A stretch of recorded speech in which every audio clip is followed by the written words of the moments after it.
권위를 세우기 위한 하나의 그런 독점적인 그런 결과에 불과할 수밖에 없다는 것입니다. 그러므로 이 신부들의 절대 타락은 권위를 절대 타락을 가져올 수밖에 없는 것입니다. 교회의 절대 바로 권위는 절대 타락할 수밖에 없는 것입니다. 이건 알아야 됩니다. 하나님만이 그 권세를 이렇게 높여드려야 되는데 인간이 그것을 갖다 독차지해 버린 것이죠. 그러니까 절대 권력은 절대 타락할 수밖에 없습니다. 이거는 역사적인 그런 진리이고 사실이고 입증한 것입니다. 이 중세 로마 가톨릭교는 이렇게 어떤 교황과 그런 사제들의 그런 절대 권위, 절대 권력, 그런 독점적인 그런 권세를 가지고 있었기 때문에 이 교회가 타락해 버린 것이죠. 그들은 미사를 빙자로 해서 권위를 세워버리는 것이죠. 그러니까 미사 드리는 그 가운데 전혀 거기는 예수님이 십자가가 부활이 보이지 않습니다. 다시 본문에서 특별히 미사의 절정을 이루는 성만찬의 순서는 성물이 그리스도의 피와 살로 변한다고 하여 신비한 극적 장면의 연출을 기다리는 사람들의 호기심 어린 구경거리로 만들어버린 결과를 되었다. 미사에는 항상 있죠. 빵과 포주가 있습니다. 이게 성찬에 그랬죠. 성찬이 바로 이 성찬이 큰 문제가 되었던 것이죠. 우리 다음에 말씀 나옵니다만은 이 바로 이 떡이 예수님의 살, 그 당시 직접 살로 변했다. 그 포도주가 예수님의 실제로 피다. 그러니까 다들 어떤 신비적인 그런 호기심을 가지고 다 몰려오는 것이다. 이 신분이 이것을 이용한 것이죠. 이 바로 무슨 말이죠? 따라합시다. 화채설인 것입니다. 화채설. 그 미사 가운데 그 신부가 사제가 그런 집리하는 그 성찬의 그 빵은 정말 예수님의 그런 실제로 그런 예수님의 그 몸이다. 이게 어떻게 될 수 있습니까? 그리고 보여주는 예수님의 직접 주님의 그 피에서 준 그런 피다는 피 흘린 피다는 거예요. 이게 화채설이라는 것이죠. 이게 극히 그야말로 타락한 그런 하나의 그런 이념에 불과한 것입니다.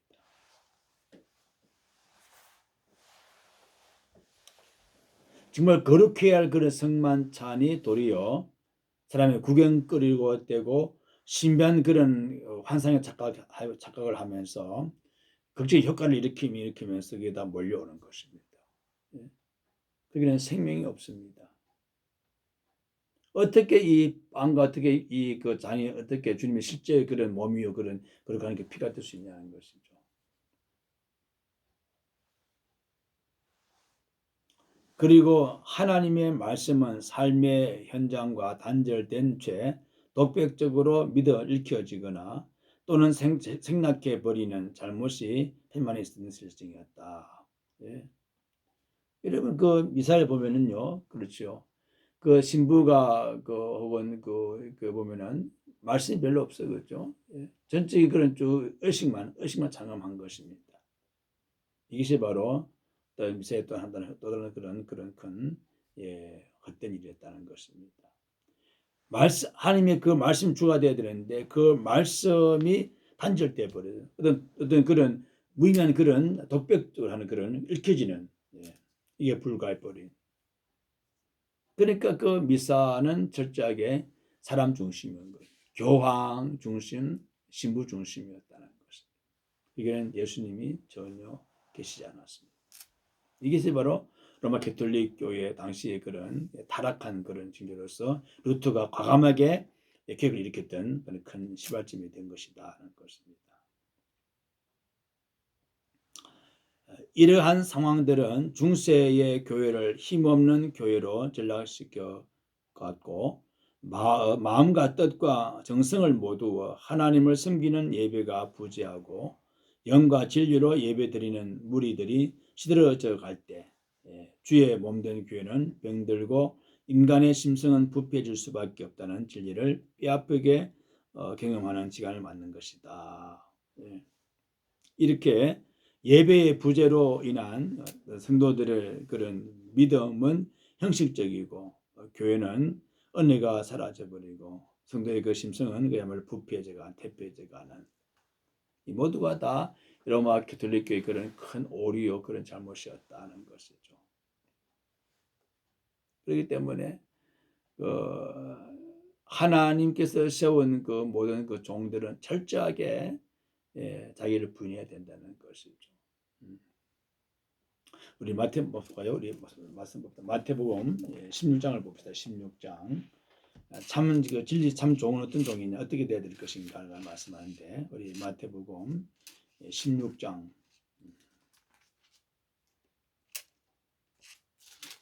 16장 우리 24절을 보면 25절 2절을 보면요. 마태복음 16장 24, 25절 이에 예수께서 제자들에게 이르시되 누구든지 나를 따라오려거든 자기를 부인하고 자기 십자가를 지고 나를 따를 것이니라. 누구든지 제 목숨을 구원하고자 하면 잃을 것이요 누구든지 제 목숨을 나를 위하여 제 목숨을 잃으면 찾으리라. 찾으리라. 그렇습니다. 주님을 따르는 종은 자기를 부인하고 이게 참 심한 뜻이 있습니다. 자기를 부인하고 이게 무슨 뜻입니까? 자신의 그런 죄인임을 알라는 그런 뜻입니다. 나는 철저하게 주 없이는 살 수 없다는 그런 이 죄인이 아닙니까? 이것을 고백하라는 것입니다. 정말 이 자신의 생활 속에서 온전히 주님만 높여지 누님만 드러내게 만들어라 그런 뜻입니다. 그 십자가 지고 오르다니죠. 자기 십자가 바로 무엇이죠? 바로 사명이다. 사명. 내가 네게 준 십자가를 네가 끝까지 지고 널 따라오너라 그런 뜻입니다. 그 하나님의 그 고귀하신 그 사역을 따르는 자가 바로 주님의 사제요 주의 종이 아닙니까? 그런데 그들은 그 주님 주신 귀한 사명을 도리어 이것을 갖다가 어떻습니까? 자기의 어떤 그런 그 쾌락을 위한 하나의 도구로 전락시켜보려 말했다는 것입니다. 이게 중세에 바로 로마 가톨릭의 그런 큰 오류요 그런 그 타락의 그런 큰 결과였다는 것입니다. 16세기 종교개혁의 예배학적인 측면에서 볼 때 그 개혁의 필연성은 의미를 상실한 미사에서부터였다고 보는 것이 오히려 타당하다. 그렇습니다. 그 미사의 바로 본질은 무엇입니까? 본질은 예수님의 그 십자가와 그 부활이 드러나는 것입니다. 그런데 그들은 하나같이 다 어떻습니까? 그 십자가 부활이 사라져버리고 거기에 교황, 거기에 어떤 신부의 그런 권위가 앞서버렸습니다. 그러니까 교회에 참던 그런 본질이 상실되어 버립니다. 본질이 뭐죠? 참다운 예배인데 그 예배 속에 주님의 십자가의 피가 흐르고 주의 은혜의 말씀이 드러나야 되는데 그게 전혀 없는 것입니다. 다시 말하면 예배의 그 상실이었습니다. 예배의 상실. 그 참 진리의 그런 예배는 그 속에 그죠? 살아계신 하나님의 그 권능이 주님의 존귀함이 드러내야 되는 것입니다. 그리고 주님의 놀라운 은혜가 그 속에 있어야 되는데 그 하나님보다는 인간의 그런 생각과 그런 의식이 너무 앞서버리기 때문에 그 거룩히 할 그 본질은 그 예배 안에는 전혀 하나님이 계시지 않습니다. 하나님이 계시지 않은 그 예배는 그야말로 무의미하죠. 아무런 의미가 없습니다. 수많은 사람들이 예배에 동참합니다만 합니다. 그런데 주님은 얼마나 예배를 다 받으시는 것인가? 이건 의문점이죠. 본인은 예배 드렸다고 합니다만, 그러나 주님 보시는 예배는 누가 참 예배지 않는 것이죠. 일주일 내내 이 예배를 위해서 준비합니다. 준비 기도하고 마음을 다하고 정성을 다해서 예배를 잘 준비합니다. 이런 예배에 대한 철저한 준비한 자가 에클레시아 모이는 공동체 예배에 와서 함께 예배할 때 그 예배 속에 주님 중심을 보시기 때문에 그 성도의 그 사람의 예배를 연락하시는 것이죠. 예배에 집중하라는 그 뜻이죠. 예배할 때 그 모든 가지 모든 다 내려놓고 다 절망하고 온전히 하나님만 바라보는 것입니다. 주님 오늘 나에게 어떤 말씀 주시려나이까 은혜를 사모하는 것입니다. 그 예배하는 가운데 찬송과 기도와 말씀과 그리고 봉헌, 그렇죠? 이 모두가 다 하나님의 뜻이 그 속에 있기 때문에 내가 기도하고 찬송하고 말씀 듣고 말씀을 내가 또 마음속에 묵상할 때마다 그 말씀이 나에게 주신 말씀이다. 이렇게 믿음으로 인정하고 그 말씀을 듣고 감사하는 것입니다. 이게 진정한 예배라는 것이죠. 이 당시 로마 가톨릭 교회 이 당시 이 미사는 바로 그런 것이 전혀 없었다는 것이 없었습니다. 여기에 이제 이 루트가 과감하게 일어났습니다. 이것이 바로 종교 개혁이라는 사실입니다. 그러니까 예배가 없었기 때문에 여기서 이 루트가 이건 아니다는 것입니다. 어떤 형식화돼 버렸죠. 어떤 고착화되고 화석화돼 버린 이 미사.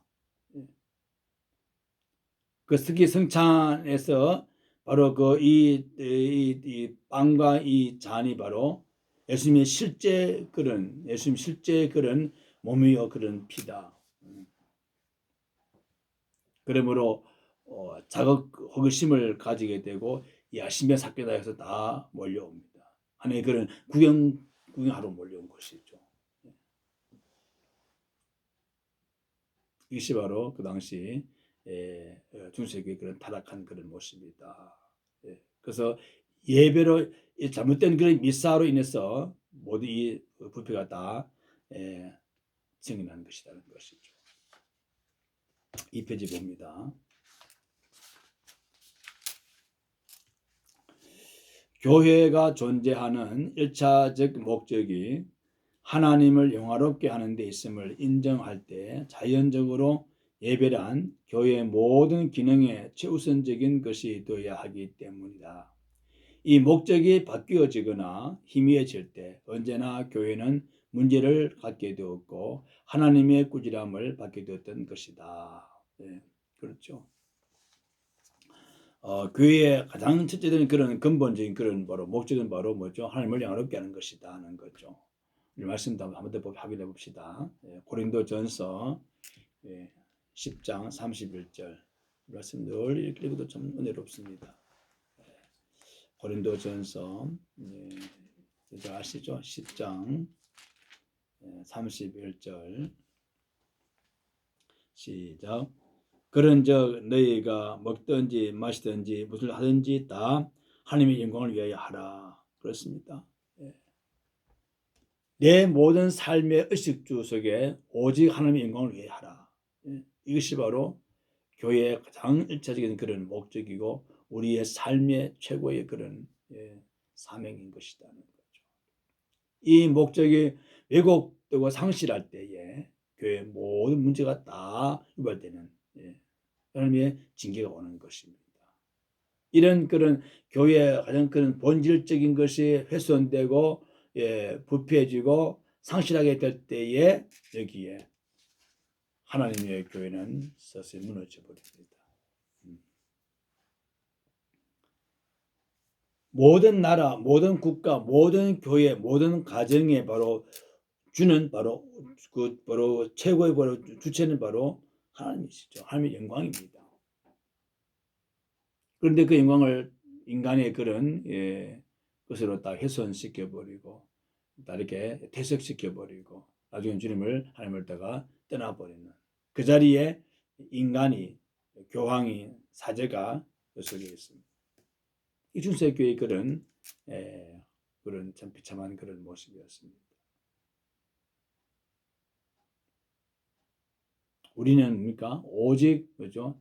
내가 살아도 죽어도 내 기뻐 슬퍼도 오직 하나님을 위해서 주를 위한 내 삶은 무엇인가? 내가 아무리 괴로워도 내가 즐거워도 내가 평안하고 내가 곤고해도 그 속에서 주님을 높여지기를 원하시는 이것이 바로 우리의 삶의 참다운 모습이 되어야 된다는 것입니다. 이러한 시대적 문제점들은 하나님을 섬기는 교회가 그 본 궤도로 돌아가도록 하는데 하나의 촉진제적 역할을 담당했었다. 이런 그런 시대적인 그런 위기는 바로 이 본질을 회복하는 하나의 좋은 그런 촉진제가 되었다는 것입니다. 그러니까 어떤 그런 위기는 바로 또 한번 기회라잖아요. 기회라고 하잖아요. 그다음에 이렇게 큰 이 로마 교회가 타락할 걸 볼 때에 이 루터가 일어나서 저렇게 고쳐지는 놀 일이 났습니다.